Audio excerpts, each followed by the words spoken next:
The name Tuba is mentioned in the Holy Quran in Surah Al-Ra'd, verse 29 as follows. أَلَا بِذِكْرِ اللَّهِ تَطْمَئِنُّ الْقُلُوبُ. Those who believe and whose hearts find satisfaction in the remembrance of Allah, for without doubt in the remembrance of Allah do hearts find satisfaction. الَّذِينَ آمَنُوا وَعَمِلُوا الصَّالِحَاتِ طُوبَى لَهُمْ وَحُسْنُ مَآبٍ. For those who believe and work righteousness is every blessedness and a beautiful place of final return.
Alhamdulillah, Alhamdulillahi Rabbil Alameen, wal aqibatul muttaqeen, wassalatu wassalamu ala ashrafil mursaleen, Sayyidina wa Nabiyyana wa Maulana Muhammad sallallahu alayhi wa sallam. Allahumma salli ala Sayyidina Muhammad wa ala ali Sayyidina Muhammad wa ashabihi wa barik wa sallim. Qala Rabbi shrah li sadri wa yassir li amri wa hlul uqdatam min lisani yafqahu qawli. Respected elders, ulama, brothers and sisters, I greet you with the universal greeting of Assalamu alaikum wa rahmatullahi wa barakatuh.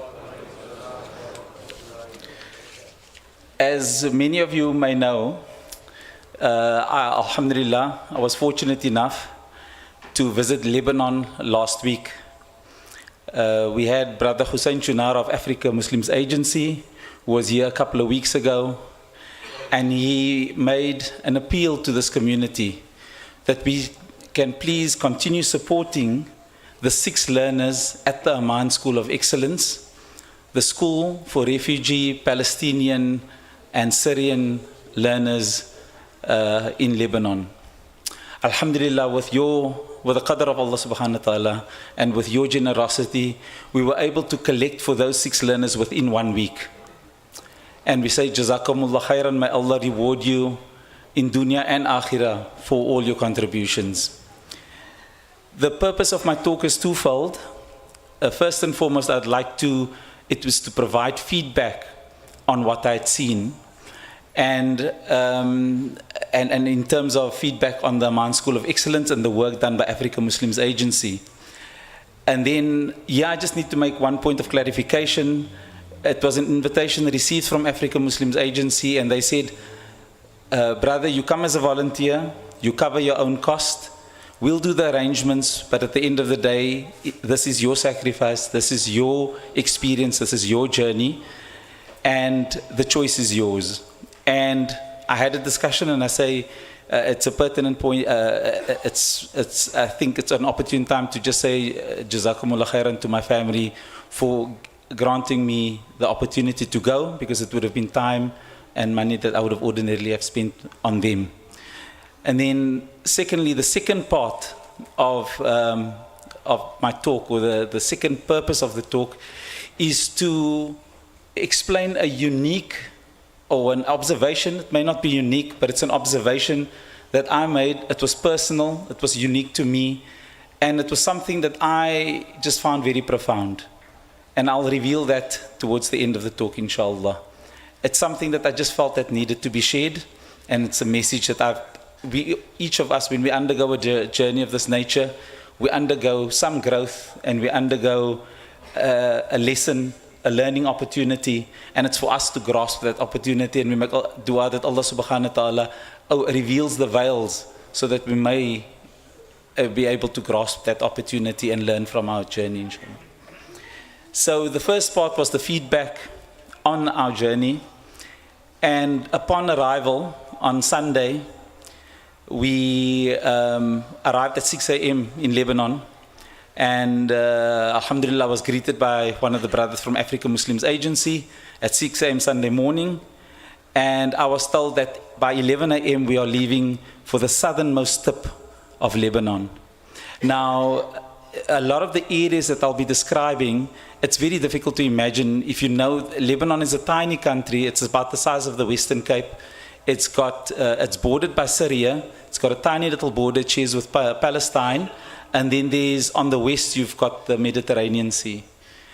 So you are predominantly bordered by Syria, and I will, inshallah, on Monday evening, I will host, the masjid will host on the first floor a slideshow presentation where I'll take you through the map. For those who would like to attend, everyone's welcome.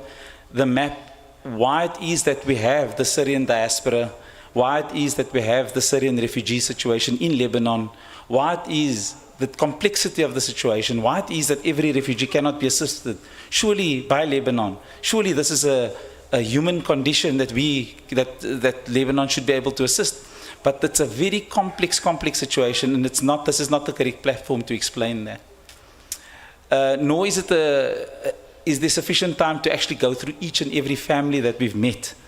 And I must say that, alhamdulillah, in the days that followed, from that Sunday, where we were in Marjayoun, which is on the southern border, ahead of me I see Palestine.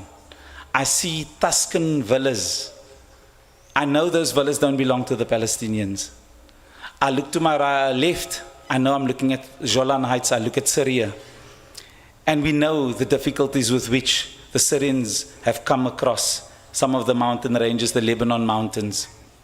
And I look at the landscape, and I know that we are in for a journey. Alhamdulillah, we completed the southern tip of Lebanon that Sunday. We met with 2 families. I thought that was a bad condition. But I think that the way that Africa Muslim Agency has paced this journey is very smartly done. That was just the tip of the iceberg. Because we met a family, the father was injured in the Syrian war. He has children who have not been to school, who'd love to go to school. Their only dream is to go to school. We meet the mom and she explains the condition. And we think this is a test. And I meet the father's brother who has polio in his 30s. So this is an era from the 70s and 80s where they did not receive the polio vaccination. And I think, wow, what a test on this family.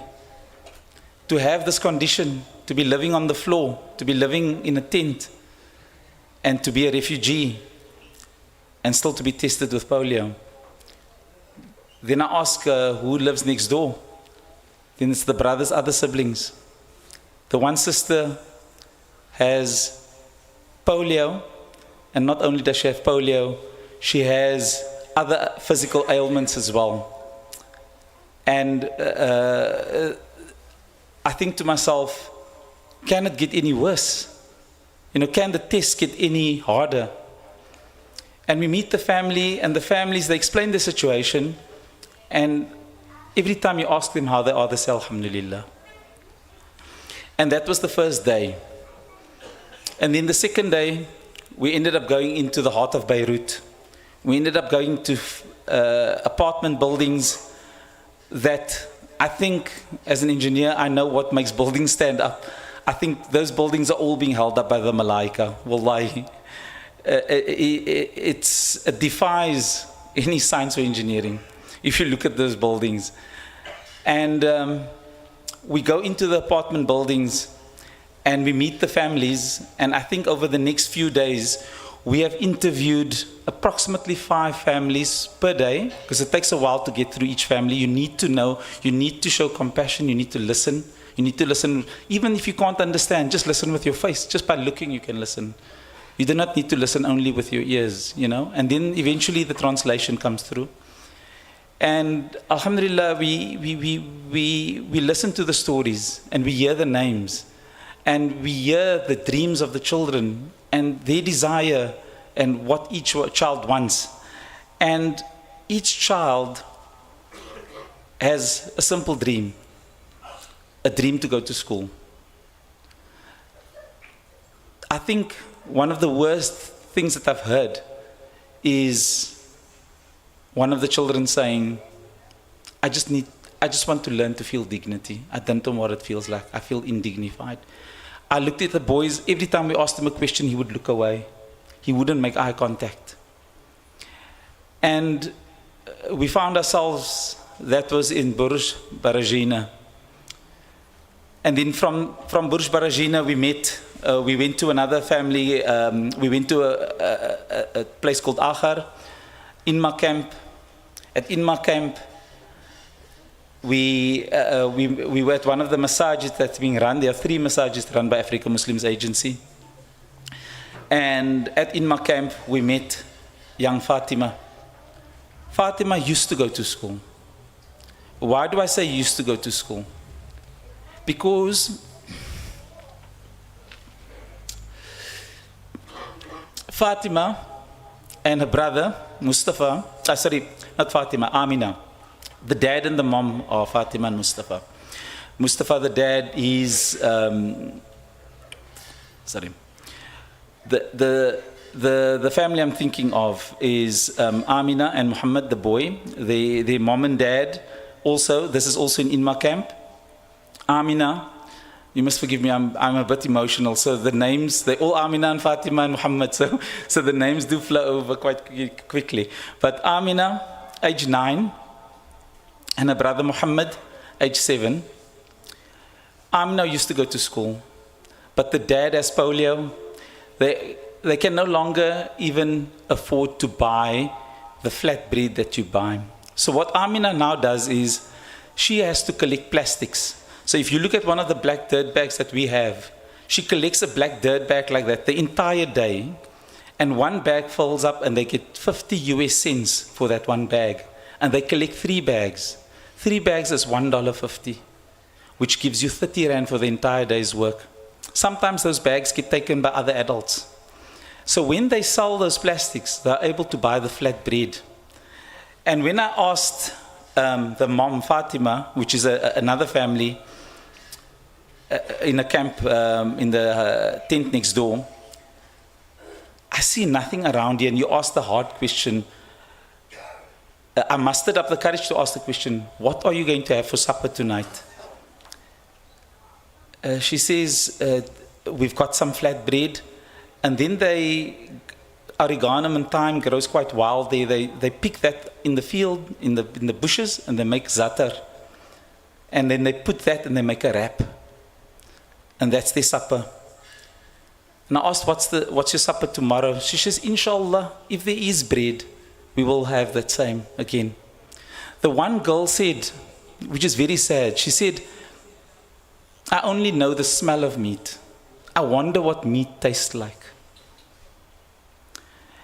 And in the one camp that we went to in the north, because we went right up to the northern border by Tripoli, the one family said that we come back, the children said that we come back into our room, because it's a room that's like 3 meters by 3 meters. When we start smelling the food of the other families, we come back into because we do not want to get hungry by smelling their food. Because today is not the day we eat. We're only eating tomorrow again, or possibly the day after. And so we went through meeting the various families. And it's difficult to not recount the story of each family, but we will see photographs of Amina and Muhammad, and then Sister Fatima, and this is which I find absolutely amazing. I asked Fatima about what she's going to eat, and her situation is not only about the food. She says her son Mustafa, he's born with a heart that is partially formed. So she says, I waited so long for this child. Allah subhanahu wa ta'ala mustn't take him from me, because he's all I have. But he's born with a partial heart, and she's hopeful that he will continue to live and grow to be an adult. We do not know that medical condition. He needs an echo. He needs a medical care. He possibly needs a heart transplant. But she's hopeful, and she says, Alhamdulillah. And one of the last families I just want to mention is a sister Rabia. She had 2 daughters, aged 16. Aya was another daughter, aged 14. And I saw a young boy, aged 12, Umar. And Rabia, what was amazing about her is that she never said just Allah. She says Allah Rabbal Alameen. They have such reverence for Allah subhanahu wa ta'ala that they never refer to Allah subhanahu wa ta'ala just as Allah. They say Allah and then Rabbal Alameen. She thought that when Nahda, her daughter Nahda, was 6 years old, that she'd be able to go to school the next year. And then she thought possibly the year after that. Or possibly the year after that, she's turned 16.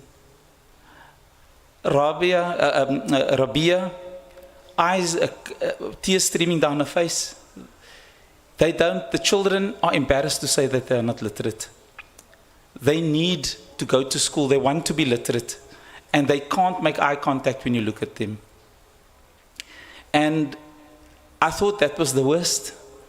And then I said, why does Umar wear a mask? She says, Umar has been diagnosed with leukemia.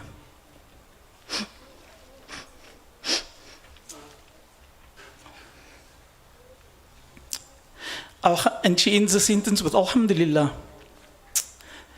And he was sent home 3 months ago for palliative care. There's nothing more they can do. And then she ends up saying, Alhamdulillah Rabbil Alameen.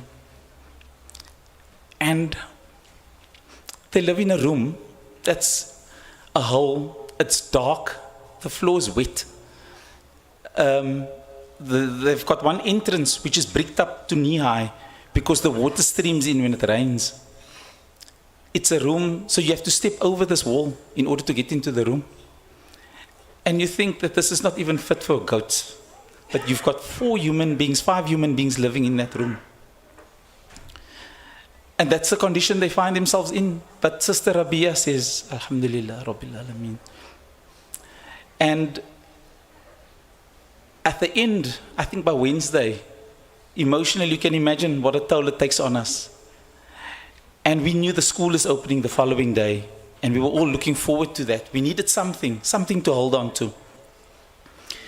And Alhamdulillah, we were fortunate enough to then attend the school. And at the school opening, I saw hope. I saw the 6 children that we are sponsoring. And I looked at that photograph of them a year ago, and I saw a boy, Rami. He looks frail. He's barely making eye contact. There was another boy, Khalil, barely making eye contact. Muhammad Khalil, barely making eye contact. And he looked, and in that is a year ago. And looking at him, we see what he looks like a year later. And subhanallah, he looked at me square on. He stretched his hand out. He's able to speak a little bit of English. The one boy, Rami, he looks like he's ready to be a prop in the next school rugby team. You know, subhanallah. And I look at all these miracle stories. There's a 15-year-old girl that is in the golden class. It's a girl that couldn't read and write. And because of that, they created a class called the golden class. And from the golden class, they are able to, as soon as she became literate within a year, and subhanallah, then the following year went to the school and became first in that class, integrated into the normal schooling system. So this is the transformation that the Aman school. And I was pointed out, you see that kid there, you see that 520 learners. You see that kid, they were the dumpster divers, they were collecting plastics a year ago. They now have uniforms. There's a basketball court. I was amazed. I think that they undersell themselves as an African Muslim agency, because I saw brick and mortar structures. I saw at least 10 male teachers serving as male role models for these learners. And I thought, subhanallah, look at this work. If you ever wondered if your contribution is making a difference, wallahi, that landscape, the picture I painted for you just leading up to that Wednesday, that, you know, when you look at a photograph, you think, okay, that photograph from the National Geographic, it's a posed photograph. When I landed in those areas, you look left, you see that's worthy of a National Geographic. You look ahead of you, National Geographic. Everywhere you look, every photograph is worthy of a National Geographic cover. And then, alhamdulillah, I also then went to other camps where I saw that African Muslims Agency are busy with what they call the dignity tents, where there's a shower and a bathroom within the tents, but they are not allowed to put up formal structures, but alhamdulillah, doing the best that they can with that. And that for me gave me the hope. And I thought, subhanallah, this is the difference. So I'm going to mention something now that may be a bit embarrassing for Brother Hussein who's here, but I'm going to mention it because I just want you to show something that I learned and I have not revealed to anyone at African Muslims Agency. Each of us who were the volunteers, we had our own rooms. Brother Hussein wanted to come and greet me before he left, and he said, no, I'll come and greet you. Wallahi, when I came to greet him, he's a director. But he was sharing a room with 3 field workers to keep the cost down. So you know that when you put your cent down, it's being used correctly. So that every rand saved by not having expenses within the organization is a rand spent into the field. Wallahi, I witnessed that with my LTA. They didn't know that I was going to mention this. But I need you to know that. And may we continue to serve the school, and may we continue to, they have a shortage of 246 learners who are still unaccounted for, who are not covered. And we make dua that Allah subhanahu wa ta'ala closes that gap for them, Amin, inshallah. But I need to, before I close off, I see I have a few minutes left, and I want to mention the second part, the lesson, the life lesson that I learned. The life lesson, and I call this talk, the journey to understanding gratitude. And the reason I mention this is that we all understand gratitude in a different way. And often we know the expression, Alhamdulillah ala kulli hal. You praise Allah subhanahu wa ta'ala under all circumstances.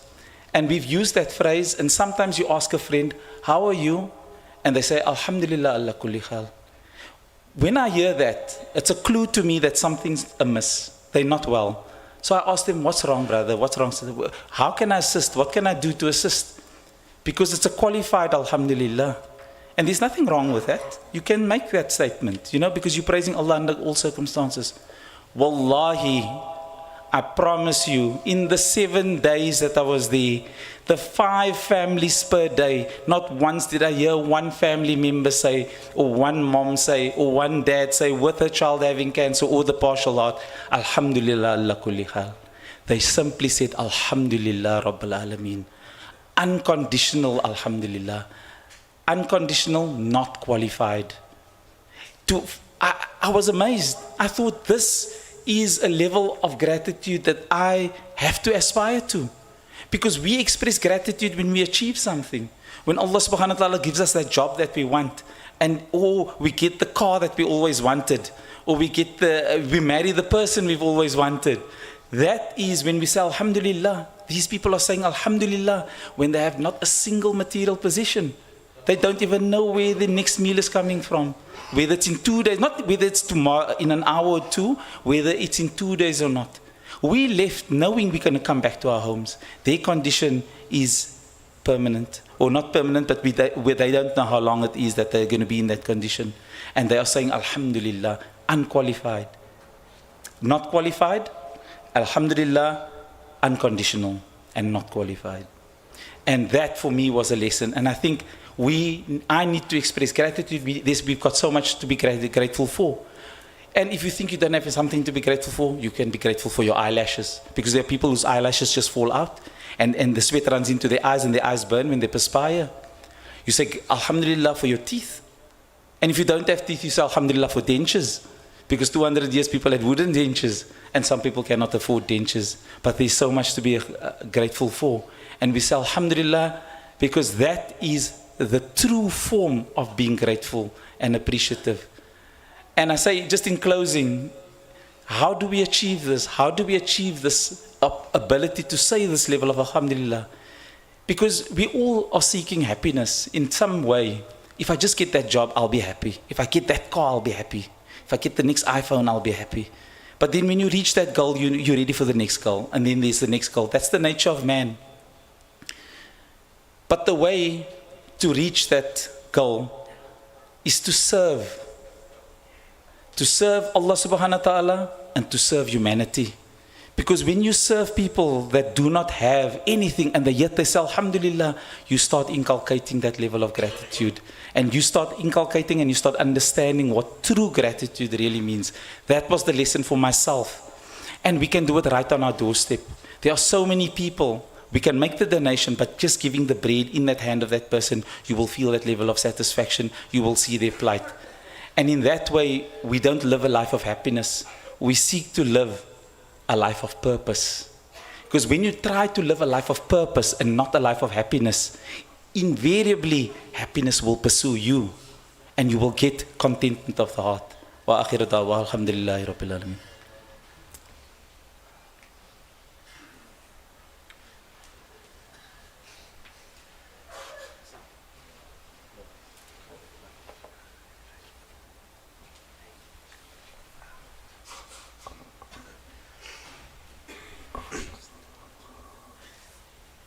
بسم الله الرحمن الرحيم والسلام عليكم ورحمة الله تعالى وبركاته Alhamdulillah thumma alhamdulillah. We say shukran so much for the experiences that has been shared by our beloved chairman, mashallah, Brother Asger Khan. And yesterday Allah subhanahu wa ta'ala trialed us a bit with a little bit of fluish, being a bit sick. And Asger messaged me, he's always on top of things, alhamdulillah. I said, Maulana, what's your topic for JUMU'AH tomorrow? We need to get everything out.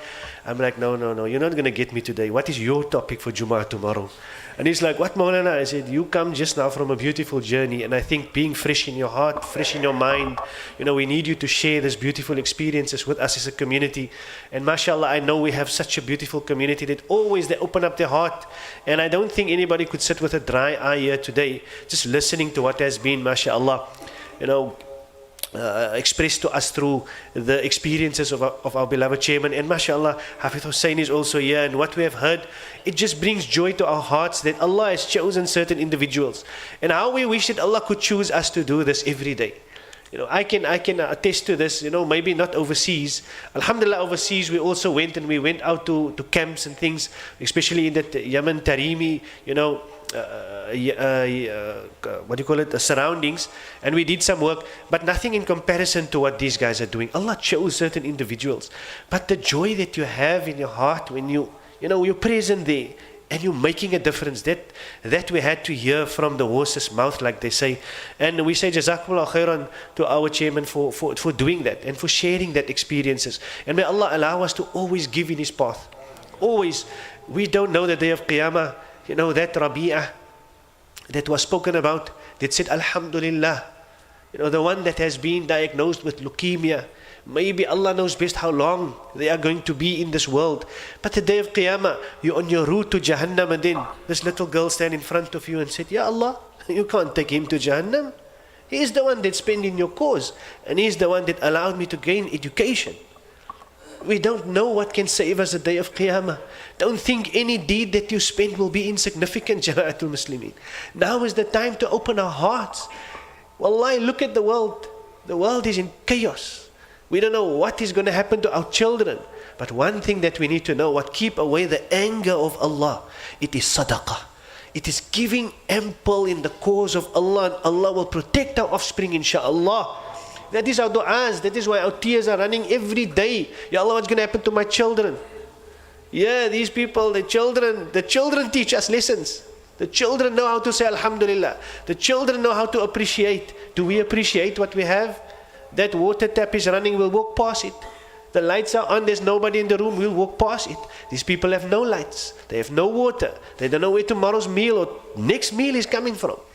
Do we show gratitude for what we have? Wallahi, Allah promises us, وَلَئِن شَكَرْتُمْ لَأَزِيدَنَّكُمْ, that if you show gratitude, then Allah will increase you, and may Allah increase them. May Allah increase AMA and all, mashallah, organizations that's doing well in the cause of Allah subhanahu wa ta'ala, for indeed Allah has chosen them. May Allah choose us as well, inshaAllah ta'ala. My heart yearns still to go, but the chairman, mashallah, Allah allowed him to go before me. Alhamdulillah, now he's inspired me, so make dua that I can also go on one of these journeys. And all of us, inshallah, we must have intention to go, witness, the bounty that Allah has bestowed upon us. Subhanallah, we will show gratitude after that. And the one who don't show gratitude to people, don't show gratitude to Allah. So we say to Africa Muslims Agency, who allowed our chairman to travel with them, alhamdulillah, on his own expense. I have to mention that it was on his own expense, alhamdulillah. But Man lam yashkurin nas, lam yashkurillah. Whoever don't show gratitude to people, so we say shukran to African Muslim Agency, opening up the path for people to come and witness themselves what is happening. And indeed now we show gratitude to Allah for that as well. And may Allah increase us for our gratitude that we, mashallah, that we show towards these beautiful individuals, inshaAllah ta'ala. Allah take the organizations from strength to strength to do much more great work globally, inshaAllah ta'ala.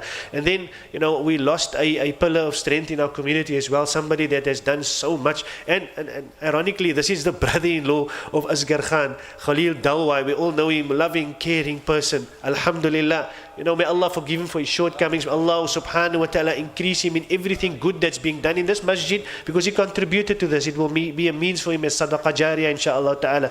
Allah increase him. Allah make his qabr wide and spacious for him, inshaAllah. And Allah grant him entry into paradise ma'an nabiyyin wa siddiqeen wa shuhada'i wa salihin.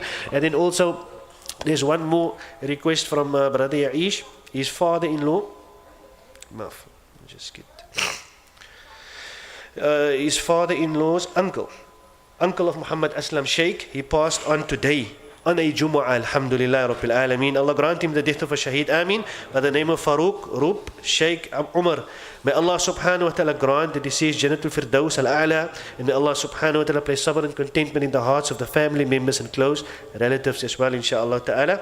And inshaAllah this Monday, we've now heard the talk of our chairman, inshaAllah, Monday night between Maghrib and Isha. We urge everybody to come. He will have a slideshow of his experiences, inshaAllah ta'ala, and some more information with regards to what has transpired on his journey. So we urge everybody to come out in the masses, inshaAllah, and see what we can do and increase in khair and good, inshaAllah ta'ala, for the better of humanity. May Allah bless us all and all of you, inshaAllah ta'ala, and always contribute, because this is a means for us. And I think that is why Cape Town is so unique. We give No, full-heartedly we give. No matter if we have or not, we still give. And that is what keeping Allah's anger away from us. May Allah keep that anger away from us always, inshallah. And may Allah always open our hearts to, inshallah ta'ala, contribute to, not only to Muslims, but to humanity. I'm just looking around and I see people that tirelessly, nights they sit up and they cook pots of food. He's looking at me now. I'm not going to mention his name. But they are doing so much in our communities. And this is things that we don't know about. As an imam, alhamdulillah, Allah bless you that you know about these things. But Allah keep them strong in what they do because it's not easy. And we need to be there to assist them, inshaAllah ta'ala. Barakallahu feekum. Allah bless you all. Wassalamu alaikum wa rahmatullahi ta'ala wa barakatuh. Inshallah, Hafid Ashraf will do the Arabic.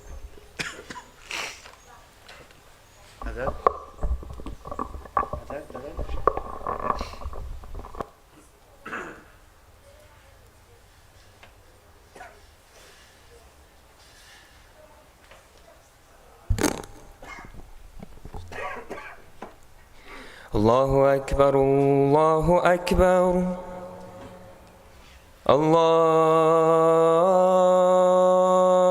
أكبر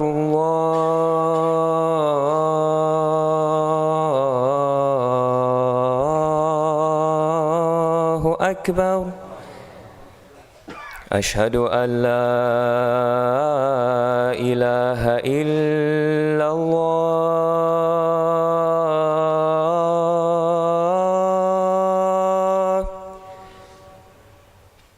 أشهد أن لا إله إلا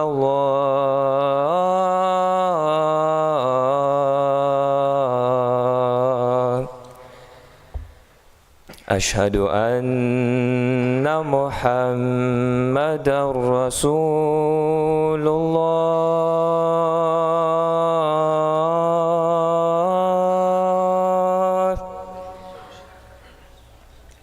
أشهد أن محمدًا رسول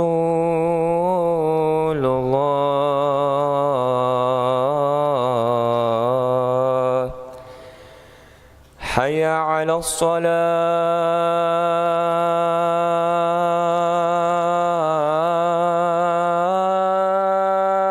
الصلاة حي على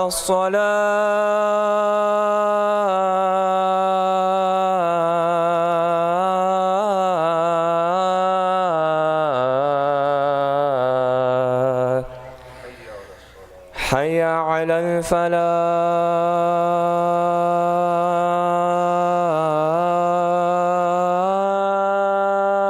الفلاح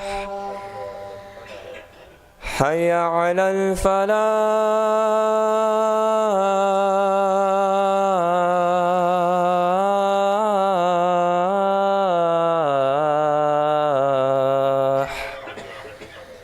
الله أكبر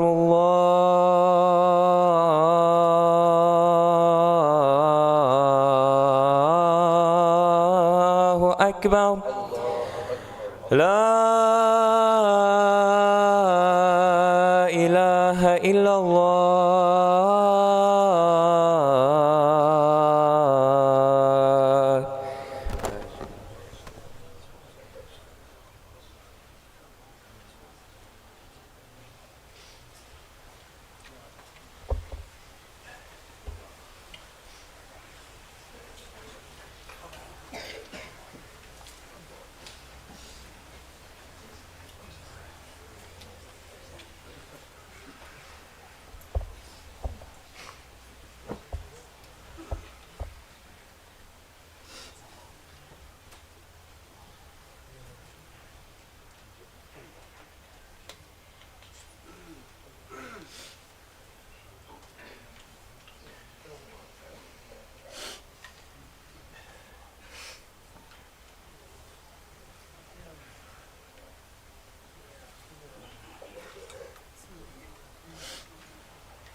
إن الله وملائكته يصلون على النبي يا أيها الذين آمنوا صلوا عليه وسلموا تسليما.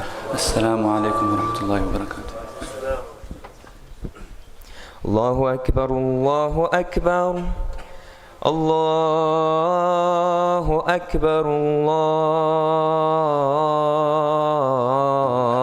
الله أكبر.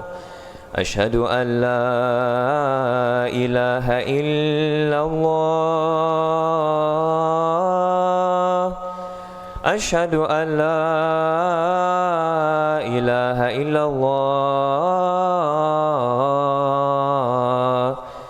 أشهد أن محمدا رسول الله أشهد أن محمدا رسول الله. حي على الصلاة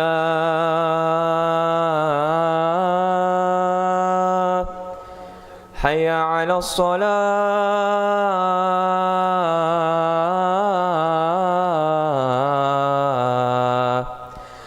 حي على الفلاح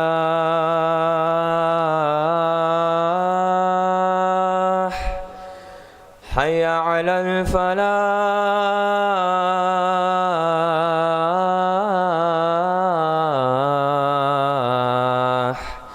الله أكبر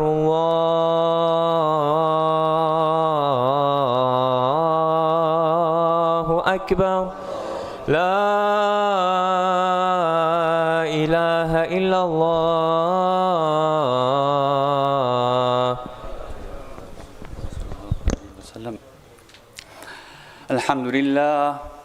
الحمد لله علي الذات عظيم الصفات كبير الشان جليل القدر رفيع الذكر مطاع الأمر جليل البرهان فخيم الاسم عزيز العلم وسيع الحلم كثير الغفران جميل الثناء جزيز العطاء مجيب الدعاء أميم الإحسان سريع الحساب شديد العقاب عليم العذاب عزيز السلطان.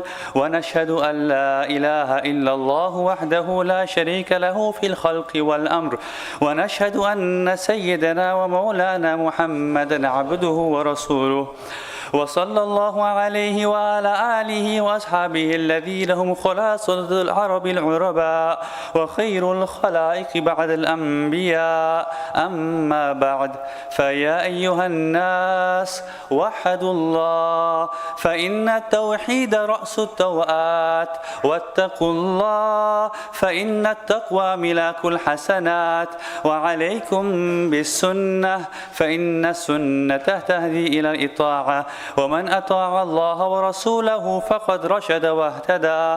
وإياكم والبدعة فإن البدعة تهدي إلى المعصية ومن يعص الله ورسوله فقد ضل وغوى.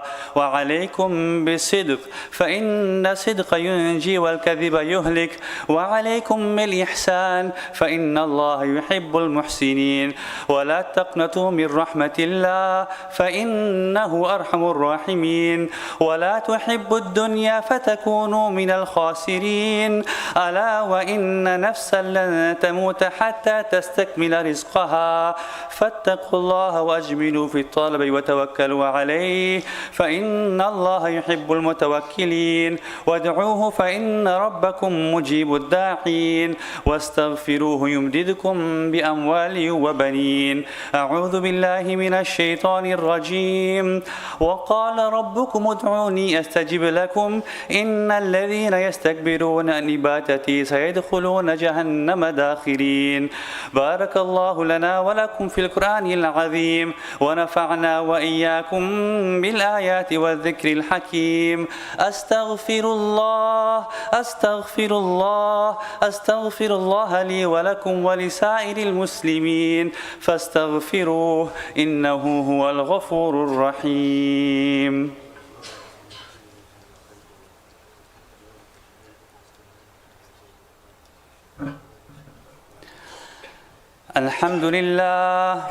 الحمد لله نحمده ونستعينه ونستغفره ونؤمن به ونتوكل عليه ونعوذ بالله من شرور أنفسنا ومن سيئات أعمالنا من يهده الله فلا مضل له ومن يضلله فلا هادي له ونشهد أن لا إله إلا الله وحده لا شريك له ونشهد أن سيدنا ونبينا ومولانا محمدا عبده ورسوله أرسله بالحق بشيرا ونذيرا بين يدي الساعة من يطع الله ورسوله فقد رشد ومن يعصهما فإنه لا يضر إلا نفسه ولا يضر الله شيئا.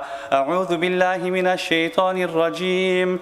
إن الله وملائكته يصلون على النبي يا أيها الذين آمنوا صلوا عليه وسلموا تسليما. اللهم صل على محمد عبدك ورسولك وصل على المؤمنين والمؤمنات والمسلمين والمسلمات وبارك على محمد وأزواجه وذريته. قال النبي صلى الله عليه وسلم: أرحم أمتي بأمتي أبو بكر وأشدهم في أمر الله عمر وأصدقهم حياء عثمان وأقضاهم علي وفاطمة سيدة نساء أهل الجنة والحسن والحسين سيدا شباب أهل الجنة وحمزة أسد الله وأسد رسوله. اللهم اغفر للأباس وبلده مغفرة ظاهرة وباطنة لا تغادر ذنبه. رضوان الله عنه عن كل صحابة أجمعين. الله في أصحابي لا تتخذوهم غرضا من بعدي فمن أحبهم فبحبي أحبهم ومن أبغضهم فببغضي أبغضهم وخير أمتي قرني ثم الذين يلونهم ثم الذين يلونهم. اللهم انصر الإسلام والمسلمين.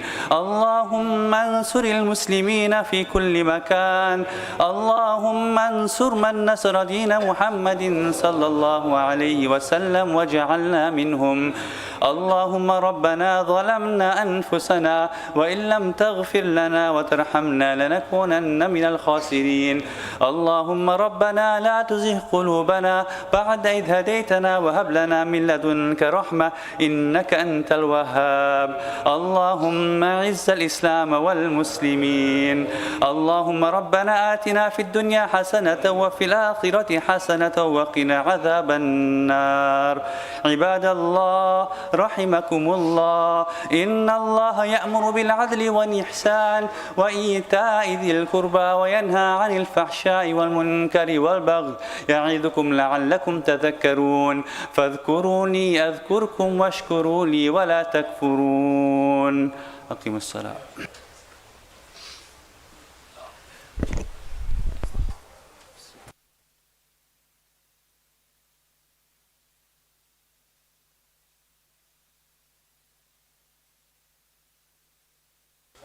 أن محمد رسول الله.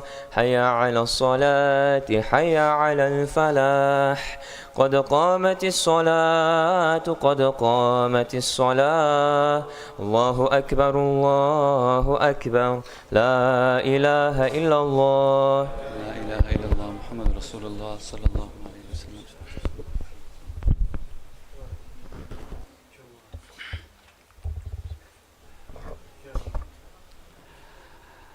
الله أكبر.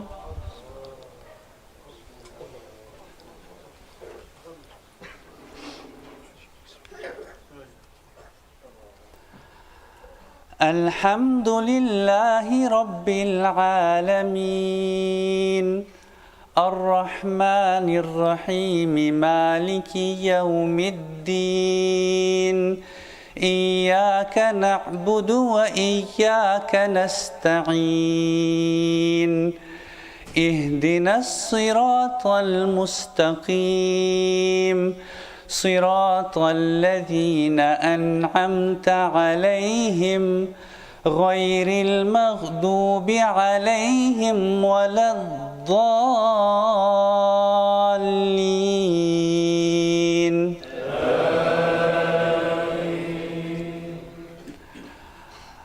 الله نور السماوات والأرض مثل نوره كمشكاة فيها مصباح المصباح في زجاجة الزجاجة كأنها كوكب دري يوقد من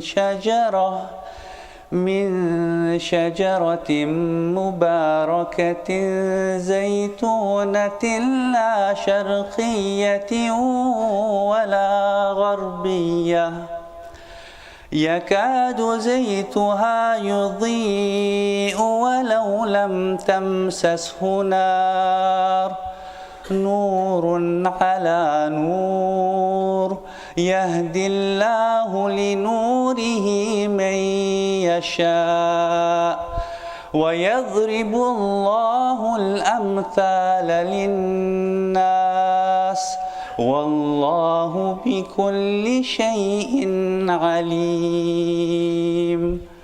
الله أكبر.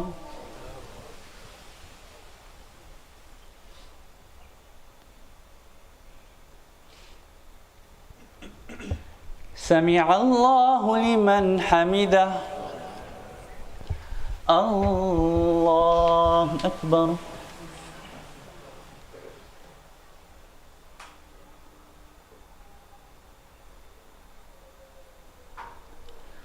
الله أكبر. الله أكبر.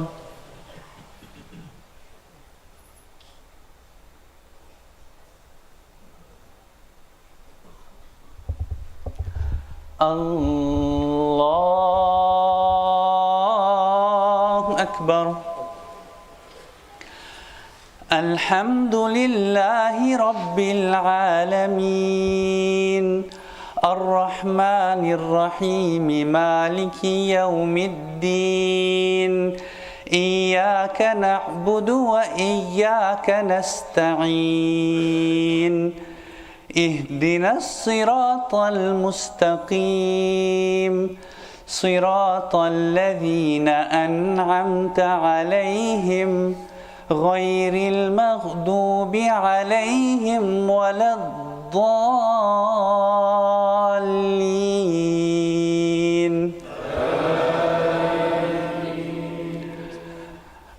أفلا ينظرون إلى الإبل كيف خلقت وإلى السماء كيف رفعت وإلى الجبال كيف نصبت وإلى الأرض كيف سطحت فذكر إنما أنت مذكر لست عليهم بمسيطر إلا من تولى وكفر فيعذبه الله العذاب الأكبر إن إلينا إيابهم ثم إن علينا حسابهم.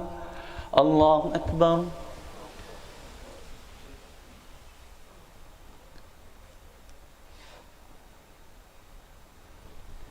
سمع الله لمن حمده.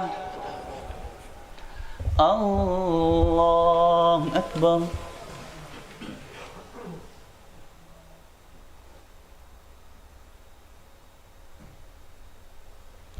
الله أكبر. الله أكبر.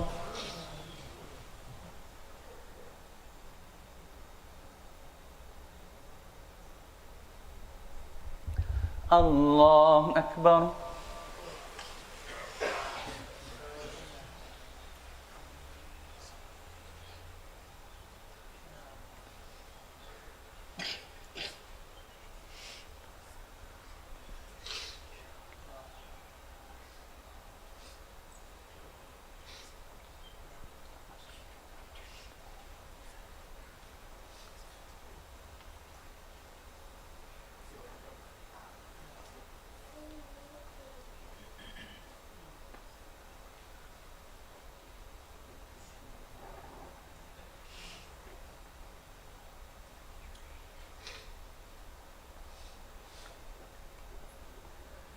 السلام عليكم ورحمة الله.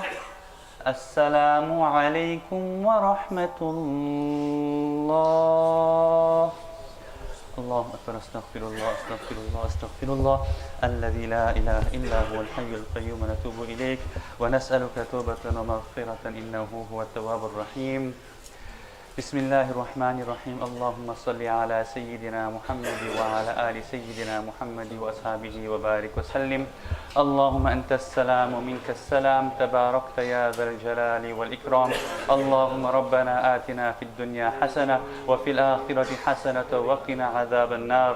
ربنا ظلمنا أنفسنا وإن لم تغفر لنا وترحمنا لنكونن من الخاسرين. ربنا لا تزغ قلوبنا بعد إذ هديتنا وهب لنا من لدنك رحمة إنك أنت الوهاب. اللهم انصر الإسلام والمسلمين. اللهم انصر الإسلام والمسلمين. اللهم انصر الإسلام والمسلمين. اللهم انصر المسلمين في كل مكان. اللهم اعز الإسلام والمسلمين. اللهم ربنا لا تزغ قلوبنا بعد إذ هديتنا وهب لنا من لدنك رحمة. رضينا بالله ربا وبالإسلام دينا وبمحمد صلى الله عليه وسلم رسولا ونبيا. إن الله وملائكته يصلون على النبي يا أيها الذين آمنوا صلوا عليه وسلموا تسليما. اللهم صل على سيدنا محمد وعلى آل سيدنا محمد وأصحابه وبارك وسلم. ألا إن أولياء الله لا خوف عليهم ولا هم يحزنون الذين آمنوا وكانوا يتقون. سبحان ربك رب العزة أما يصفون وسلام على المرسلين والحمد لله رب العالمين.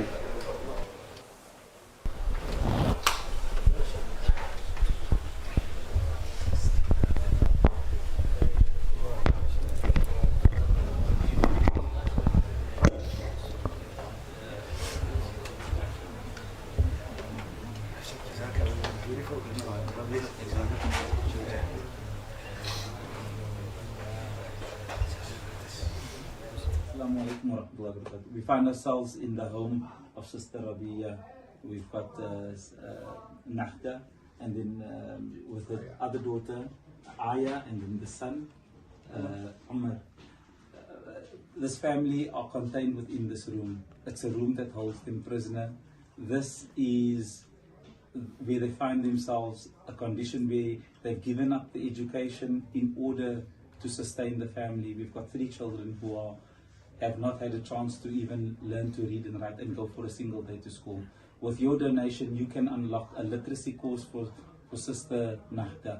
With that 1 year of education, of literacy, she can transform this entire family, and it will make all those years that she wasn't able to read and write forgotten. So with your donation, you can unlock and transform this family. There are big dreams within this room. Help to unlock those dreams. السلام عليكم. أنا محمد الخليلي، عمري 9 سنين. أنا طالع على الصف الثالث مدرسة أمان.